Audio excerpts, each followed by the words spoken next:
Does the title shock you? Does the thumbnail shock you? Does it sound like we're coming full circle and about to go around for another ride on this merry-go-round of chaos and tyranny?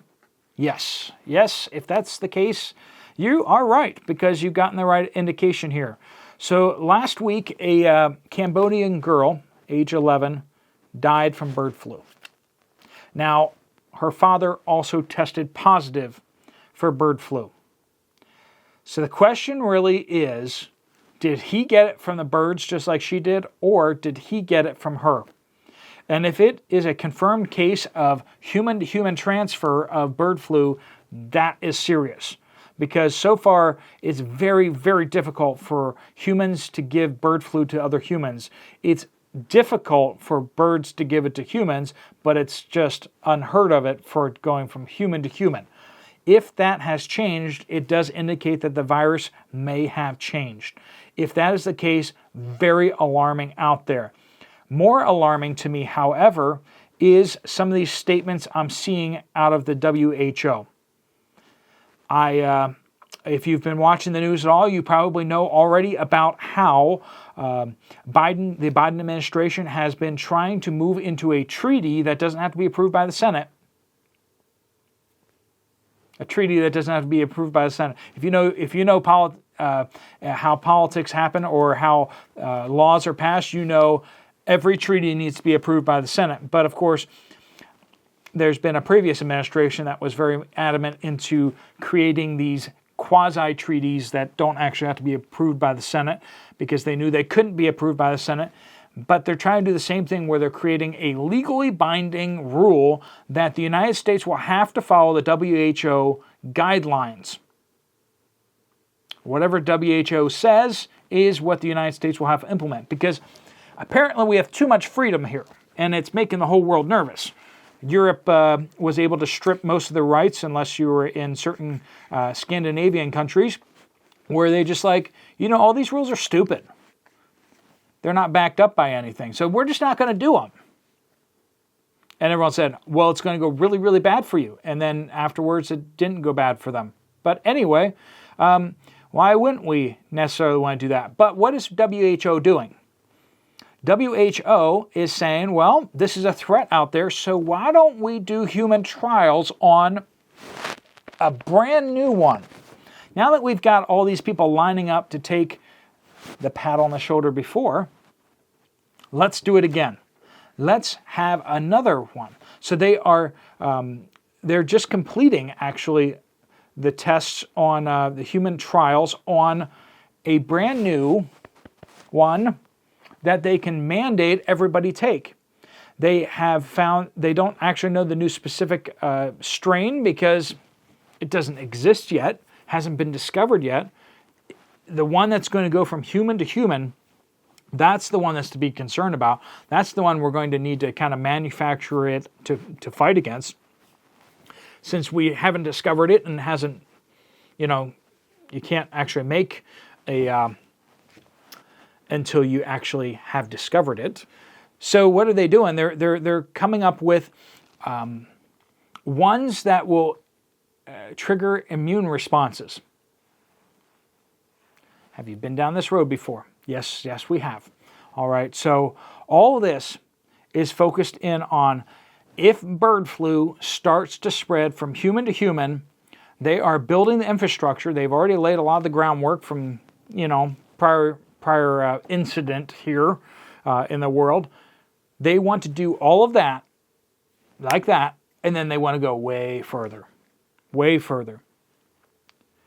I'm not half as scared of this bird flu as I am of those guys who want to bring the world to its knees and to force us all to be completely documented. I mean, we've resisted a national identification card for how long? And they want to put in our hands a identification card, or onto our phones an identification card that can be used for everything except for monitoring who votes, of course.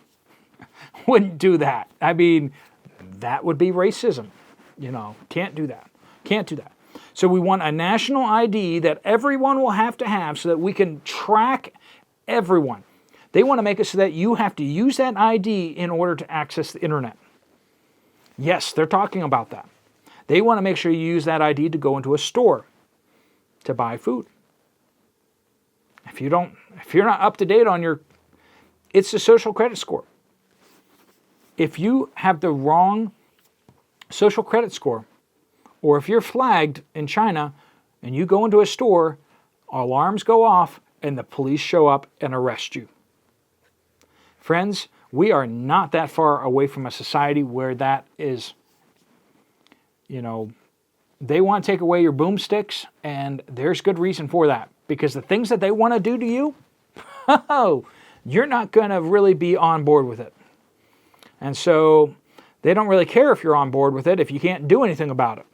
And that's where I'm looking at most of our European friends and our Canadian friends are getting there fast and furious.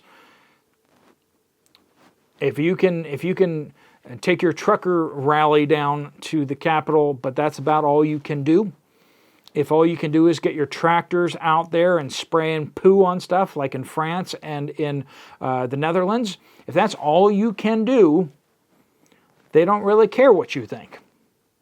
Yeah, sure, they don't like you spraying their cop cars with manure, but you know what? They can pay somebody else with your money to clean it up. Friends, what are you going to do about it? The day is coming where they're going to try to shove this whole elephant down your throat all at once. And they're just waiting for that right moment of panic to do it. They're getting ready. Are you? You want to be able to step out of this whole crazy system as best you can. Get as self-sufficient as you can. Get connected with an alternate means of buying food. If you can't develop all of your own food yourself, find people that you can buy your food off of that won't shut you out because your cell phone is red instead of green. Because somebody up top, some bureaucrat hasn't pushed the button because you didn't jump through all the hoops that they wanted you to. And they're not going to turn your app red and green because it is you're not in compliance. And they want to make sure that everyone knows that you're not in compliance. Do you have friends? Do you have people around you that will not care if you're not in compliance? If you're in suburbia, tough luck. We've been saying, in the cities, in suburbia, you're going to have an awfully hard time. Because you know what? Where's all your food come from? It comes from places with a lot of computers. If we make it another year or two without World War III, if we make it without a collapse of our energy infrastructure or any of these other situations that could definitely be happening, we are going to be living in a less and less free country. And that goes for all of us, all of the countries. Our freedoms are being stripped one by one. They're going after boomstick dealers right now. And they're going after boomstick owners. Can't even talk about them. They're going after YouTube channels that show any images of them. You can't put a 30 into one of them without major repercussions. This is the world we're living in. Chip, chip, chip, chip, chip. At what point do we just say no? No. Food for thought, folks. All right, folks, if you found this video to be useful, helpful, you might want to check out this other video from me right over here. I'm going to be bringing you some updates from Kenya. I am currently in Kenya. I shot this just a couple days early. I will see you guys later. Steve Poplar, out.